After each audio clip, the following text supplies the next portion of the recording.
Assalamualaikum. Assalamualaikum. Ini mau diunjuk. Ya, enggak, silakan. Ini Abdul Badi, Ustadz Muhammad. Niki. Sinten niki?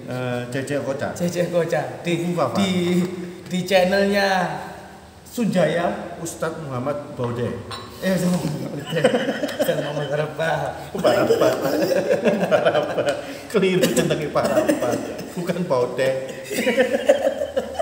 Ngawur. Bukan saya sampai tiga bok. Dan channel apa sampai channelnya Sunjaya Wo. Wih, beruang malam. Bukan. Apa? Kucing garong.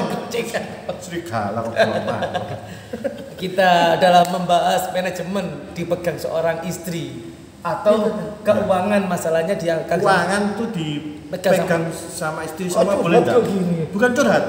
Emang ini terjadi di Indonesia itu kasihan, ini butuh perhatian. Ditanyakan. Makanya nikah ini gini ini. Nikahnya bagaimana? Resminya Itu tadi manajemen atau keuangan uang sepenuhnya dipegang sama istri, hukum menurut syar'i. Hukumnya apa? Soalnya kalau dibawa semua istri kita di jalan itu kira-kira ada kendala apa-apa itu kan kita tidak ada uang, Pak Ustaz. Ya. Oh gitu, curhat berat gitu di saat. Ya soalnya kalau mau diperluas lagi ya memang salah satu ditarik ke akar permasalahan bahwa kita menikah itu kan niat-niat yang dianjurkan untuk kita pasang ketika awal saya menikah itu ya itu tadi mencari keturunan, termasuk nanti ada kaitannya dengan itu tadi mencari keturunan, kemudian menundukkan pandangan ini supaya lebih ke arah yang halal dan menghibur diri dengan duduk bersama keluarga, termasuk salah satunya menambah pahala dengan bersabar dalam mendidik anak dan istri, dan yang kaitan poin tadi itu dengan bukan lebih ke keuangan ya, lebih ke memanage rumah tangga, yakni mengatur, membagi waktu lah, membagi tugas antara suami dan istri. Kalau saya untuk menyederhanakan biasanya saya istilahkan kan kalau laki-laki itu konotasinya lebih kepada menteri luar negeri kan gitu. Menteri keuangan bukan. Menteri luar negeri untuk keuangan yang cari nafkah bagian luar kan. Oh, yang laki. Kan istri kan menteri dalam negeri kan gitu. Ya, untuk menyimpulkan istilahkan saya kasih itu. Artinya bahasa suami istri itu bukan kepada otoriter ya kan, sering banyak orang. Tapi ini pembahasannya agak saya tarik ke akarnya ya. Jadi nanti ke situ juga, cuma dari awal karena saya paling nggak suka kalau jawab langsung saklek. Ya bisa saya kalau dijawab saklek ya apakah boleh? Terus sebetulnya boleh saja, itu uangnya halal, si istri-istrinya sendiri kan gitu. Atau kepada orang lain kita pun umpama ke bendahara, di kantor tuh ada bendahara, ada ya kan. Di satu kantor tuh kan ada bagian-bagian. Pasti kan si kepala kan menyerahkan tugas dan mendelegasikan tugas. Ya, boleh saja. Apalagi ke istri kan gitu.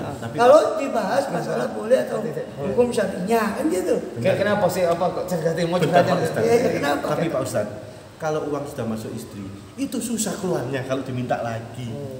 Itu istri apa KPK Pak Ustaz? KPK. Kalau bahasnya secara saklek boleh dan tidak boleh atau ya itu sudah saya bahas tadi. Tapi kalau kita ingin bahas secara lebih komprehensif, nanti arahnya ke lebih menyeluruh. Ya. Arahnya bukan hanya ke keuangan sebetulnya. Intinya kan dasar kita niat menikah itu yang kita sebutkan tadi, termasuk niat menikah itu meringankan tugas. Ya, kita tidak bisa, saya sendiri pribadi nggak bisa membayangkan. Ya saya juga cuci-cuci, saya juga harus ya mungkin tidak bisa podcast ya umpama kan gitu. Kita tidak bisa membayangkan kalau kita tidak ada pembagian tugas, tidak ada. Semua kita harus. Maksudnya artinya kan maksudnya. Di antara salah satu membantu rumah tangga itu kan bagi tugas tadi. Nah di sini kan banyak salah persepsi. Dianggap aja itu mentang-mentang sebagai dia suami. Nah, sampai ada yang mengatakan tugas itu saya tidak mau megang anak. Ini kan ajaran mana kan gitu. Tugas mendidik anak itu menurut Kanjeng Nabi 2. Fa'abawahu, maka dua orang tuanya. Rasul tidak mengatakan fa'umuhu, tidak. Maka kedua orang tuanya menjadikan dia Majusi atau Nasrani atau Yahudi kan gitu. Ya, saja bayi lahir dalam keadaan fitrah, kesucian, tauhid dan sebagainya. Maka kedua orang Rasul bilang begitu, fa'abawahu. Kedua orang tuanya Rasul bilang fa'umuhu, ibunya saja tidak. Nah, tapi ada yang ekstrem. Jadi orang tuh dalam salah paham terhadap terhadap pembagian tugas ini ada yang ekstrim, ada yang mengatakan aku suami, kamu otoriter. Nah, soalnya dalam tanda kutip, ya kalau mau kasih bahasa yang vulgar, dianggap istrinya ini seolah dalam tanda kutip babu, pembantu. Nah, kamu ini cari istri apa cari pembantu? Itu kan ekstrim. Ya. Walaupun di sisi lain memang ya ekstrim juga kalau suami-suami takut istri sampai semua. Nah, istrinya yang berpuasa, itu ekstrim. Kudeta itu yang saya takut istri. Lo kan SSTI. Ya kita kan membahas itu kan gitu. Terutama yang sebelah saya, kan, kayaknya jemput sekolah, masak, kantor. Itu kan tugasnya masing-masing. Jadi kan ya, disinilah kemudian yang tadi saya katakan pembagian tugas. Kalau saya lebih membahasakan tuh partner ya. Adapun bahasa qawamun, nah silakan dicek di tafsir-tafsir bahwa ar-rijal qawamun nisa. Qawamun di situ artinya mendidik. Ya, laki-laki itu yang mendidik istri, mengarahkan istri, memanage istri. Jadi yang mengawasi itu. Jadi bukan qawamun itu bukan seolah diartikan otoriter bahwa betul pemimpin. Artinya dalam arti memimpin itu yang mengawasi, mendidik istri, bahkan mendidik ya. Teledor dalam agamanya dia harus mendidik kan itu. Itu mengerti qawamun, bukan qawamun diartikan otoriter. Saya suami, kamu siapa? Kuasa. Itu apa bedanya dengan jahiliyah sebelum Islam datang? Dikatakan oleh sahabat-sahabat dulu, sahabat-sahabat Rasulullah itu sebelum Rasul datang, sebelum Islam datang itu perempuan itu seolah nggak dianggap sama sekali. Sampai kalau punya lahir perempuan itu sampai kubur hidup itu karena malu. Karena punya perempuan. Sumber air.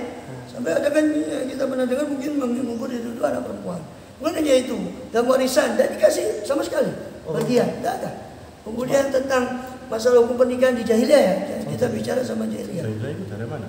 Jahiliyah itu apa? Cang Indah sih. Cang Indah ngetang nama. Kamu ngetan. Jadi di zaman pra-Islam, jahiliyah itu jahil itu bodoh. Ini zaman kebodohan ketika belum datang cahaya atau pendidikan dari. Nah itu kan kita artinya kan kita katakan kalau otoriter begitu kan apa bedanya?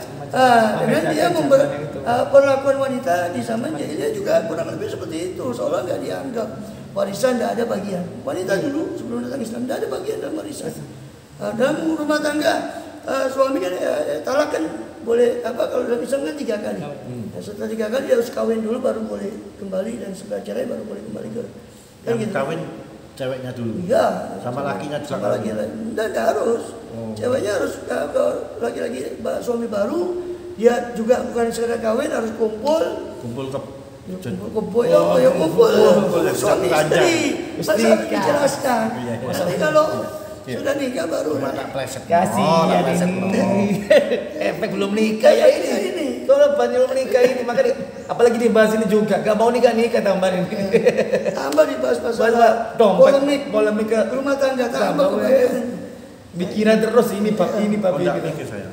Tadi pas juga kepikiran apalagi bab ini ya tadi. Hanya otoritas saja. Otoritas. Tapi kamu nikah kenapa? Belum dapat. Dapat ya. Nanti ya kalau yang mau mendaftar ke JJ Koja ya. Bawa lamaran. Lamaran, cukup sholat, cukup surat juga dengan biodata yang jelas. Insya Allah nanti dihubungi. Tidak ada lamaran DM aja. Kita kembali lagi. Artinya kan terus apa ubahnya kan itu? Apa bedanya kita dengan jahiliyah kan? Makanya saya katakan ada ekstrim kan gitu. Baik ekstrim keterlaluan si suami itu sebagai otoriter, atau terlalu ke bawah sehingga terlalu di setir oleh istrinya sebagainya. Bahkan ada, walaupun bukan hadis ya, tapi satu pepatah dari kalangan ulama juga dikatakan bahwa silakan kamu syawirhun wa khalifhun. Jadi musyawarah kamu dengan perempuan, tapi jangan kamu turuti pendapatnya. Gitu loh. Artinya apa? Musyawarah itu menunjukkan bahwa kita tidak otoriter. Kita juga ngajak dia bicara. Tapi nggak wajib kita mengikuti pendapatnya dia. Kenapa? Karena mohon maaf ya, kalau sudut pandang setuju. Jadi gini, kita bukan membahas masalah cuma uang toh, tapi dari skop yang lebih besar bahwa itu partner lah. Artinya kita lebih ke partner, bukan secara otoriter gitu. Bukan secara otoriter, karena otoriter juga tidak bagus. Soalnya menganggap bahwa wanita itu siapa kan gitu. Otoritas. Ya, artinya kan terpenuh pada suami, kemudian seolah merintah sehingga dia sampai ada itu tadi yang saya katakan, sampai megang anak beriman dianggap anak itu urusanmu gitu. Artinya dia tidak ikut. Padahal Rasulullah bagaimana SAW mencontohkan ketika di rumah beliau membantu sebagian ketika beliau tidak disibukkan dengan dakwah di luar ya. Beliau di rumah membantu juga sebagian pekerjaan istri, bahkan beliau terkadang juga ikut membantu membersihkan rumah. Bukan beliau terus berkendak, mati ketika beliau ada kelowongan, ada istri kerepotan, beliau lihat di situ, beliau bantu. Beliau juga main dengan cucunya, Sayyidina Hasan, Sayyidina Husain. Artinya bukan terus bukan cuma Rasulullah, cuma dakwah. Artinya ya seperti ada loh di masyarakat yang begitu. Dapur sudah urusan istri, ya. Sudah nggak mau ke dapur, nggak mau urusan anak, sama sekali nggak mau megang. Nah, itu kan di mana kan gitu, ngambil dari siapa kan gitu aja. Seperti padahal pendidikan anak itu ya tanggung jawab abah ya, ayah ya, ibu kan gitu keduanya. Cuma memang kita tidak memungkiri bahwa intensitas anak itu lebih ke ibunya, sehingga kita mengenal ada bahasa ibu, tidak ada kan bahasa ayah. Tidak ada, yang ada bahasa ibu. Iya, jadi orang Arab ya, ngambil ibu orang Inggris di sana pernah kejadian orang Inggris ngambil dari istri dari Indonesia, ya anaknya ikut bahasa ibunya. Bahasa Indonesia bukan ke bahasa bapaknya. Saking memang intens, intensitas bertemunya itu ya lebih banyak dengan ibu. Kita bicara keluarga yang normal ya. Kalau abnormal, bapaknya kemana, ibunya kemana, itu sama pembantu kan sering juga gitu. Iya betul. Nah ini kan gimana? Gitu. Makanya kan kita sudah bahas kalau masalah bekerjanya perempuan ya sudah kita bahas dalam episode kemarin. Silakan coba ditengok lagi ya. Masalah bagaimana perempuan itu bekerja kan gitu. Mungkin kita katakan haram sama sekali, tapi ada beberapa pertimbangan untuk bekerjanya perempuan. Sehingga kan kayak gitu kan gimana? Anak lebih parah lagi kan gitu. Lebih parah dari yang mengatakan sudah urusan anak, urusan ibunya kan, seolah ayahnya tidak sama sekali tidak mau tahu. Nah, lebih parah lagi itu tadi, ibunya kemana, bapaknya kemana, hanya diserahkan sama pembantuannya. Kan terjadi kasus juga kemarin ya, sempat berapa pembantu kekerasan dari pembantu ke anaknya majikan. Nah, itu tuh, kalau kekerasan luka masih bisa diobati, tapi salah didik, salah didik, mana itu, mana kita kan tidak tahu background pendidikan si pembantu ini, kemudian mendidik anak, dia intan dengan anak, ini kan mau tidak mau kan, ini lebih parah, ini ke bawah sampai besar. Kalau luka fisik bisa diobati, gitu. Nah, itu lebih parah lagi. Jadi artinya, muaranya itu ke dalam satu hadis Rasulullah SAW mengatakan, la yufliya qaumun, ini ceritanya waktu itu kerajaan Persia kan baru tumbang betul, kaisar Persia itu zaman Khalifah Umar bin Khattab sekitar 10-an tahun, belasan tahun setelah Rasul SAW wafat.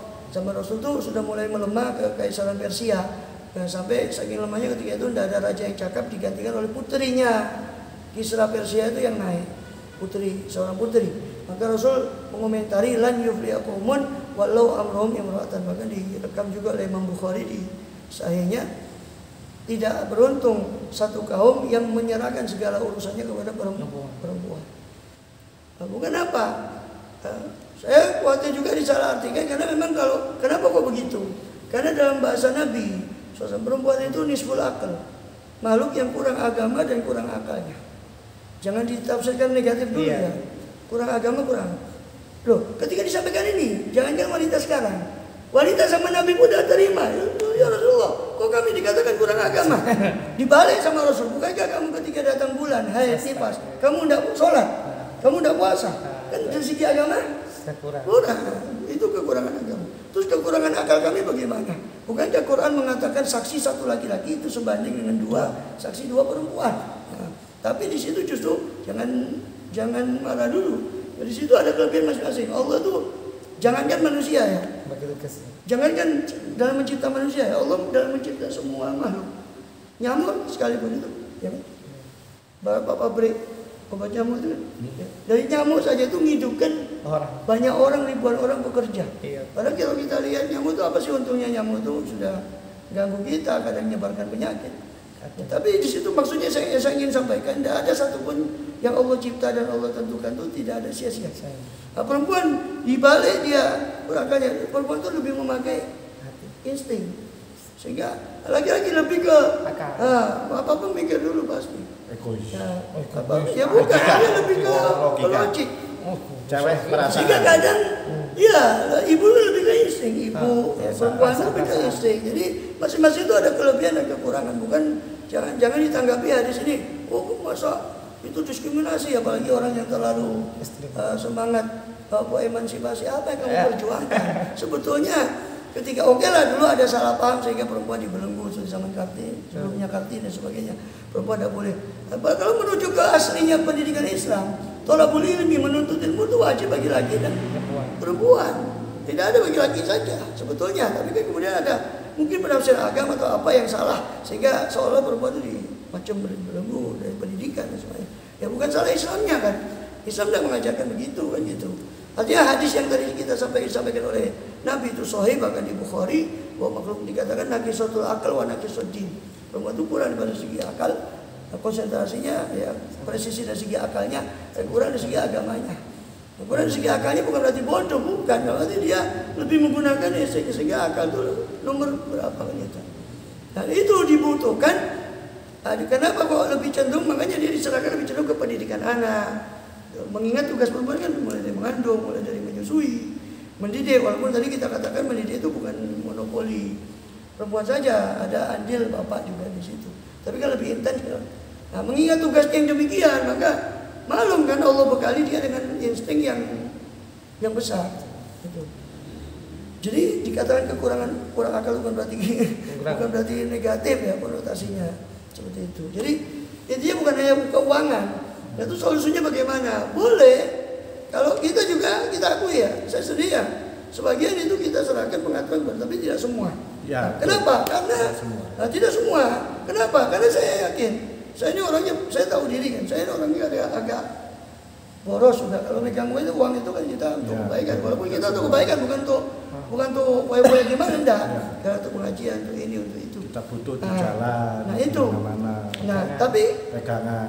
Entah saya atau centung lagi-lagi itu memang agak aneh ya. Mungkin kalau tidak ada rem itu juga. Maka di situ kan perlunya manajemen rumah. Soalnya ini terjadi di antara teman-teman saya. Begitu, ya. Jadi kebanyakan ini teman-teman saya ini cuma dibawahi sama istri cuma 20.000. Nah, tapi dengan konsep dia mengatakan kalau dia tidak dititipin istri dia boros, tapi itu salah jalan. Ya, artinya tidak semua. Kalau cuma 20.000 itu kita kalau ada apa di jalan itu kita butuh bensin apa 20.000 setino. Iya. Ada sekolah lah. Nah, jadi di jalan itu kan kadang-kadang kita kan tidak minta, kan mesti ada kejadian yang memungkinkan kita tidak minta ya. Bocor atau apa? Bocor, bensin, terus tiba-tiba mogok. Kita harus megang. Paling minim itu 300.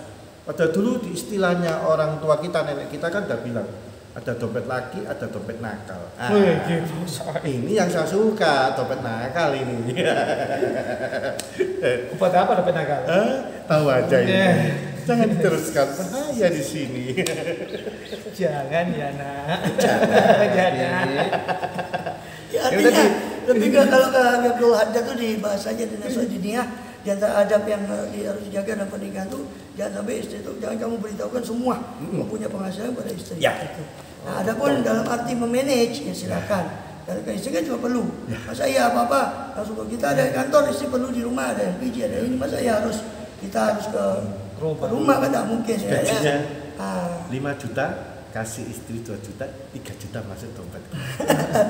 Nah, kalau itu manajnya terserah ya. Dia memanage kan kebutuhan masing-masing kan gitu. Artinya bagaimana ya, jangan juga terlalu bakhil kan gitu. Kepada istri jangan juga terlalu los. Gitu. Semua itu yang tapi tidak mau nikah. Kau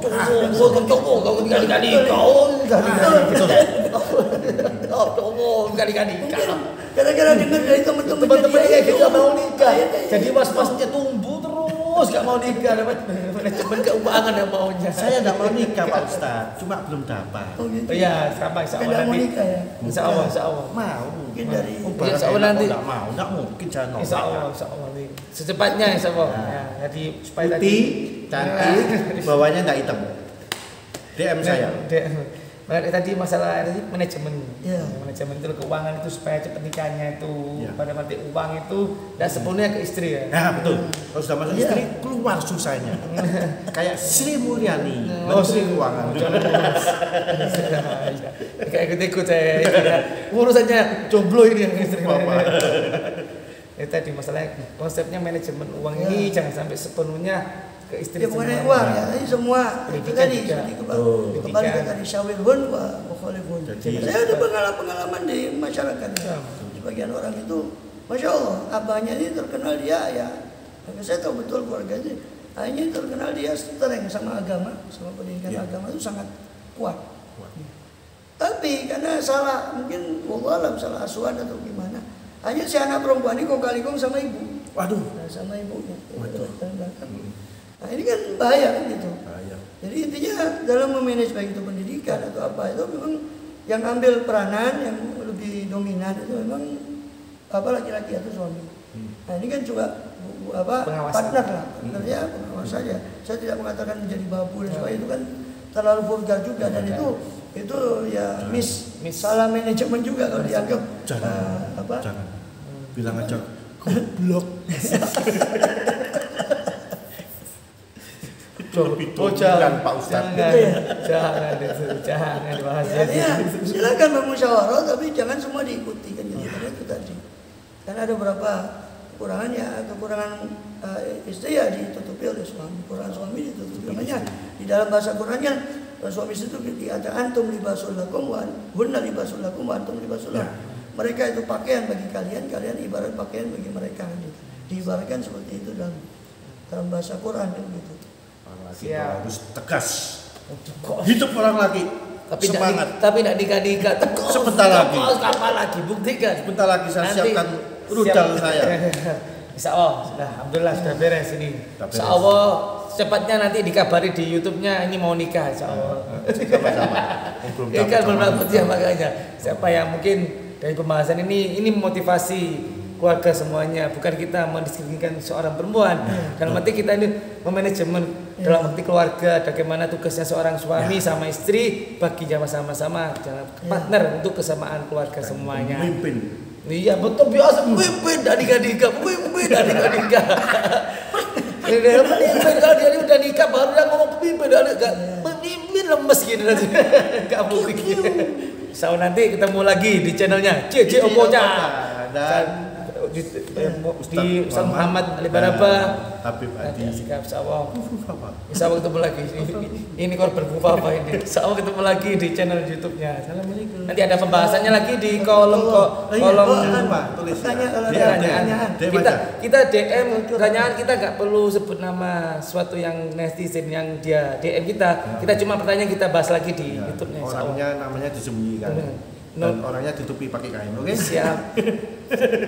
Oke. Assalamualaikum. Assalamualaikum.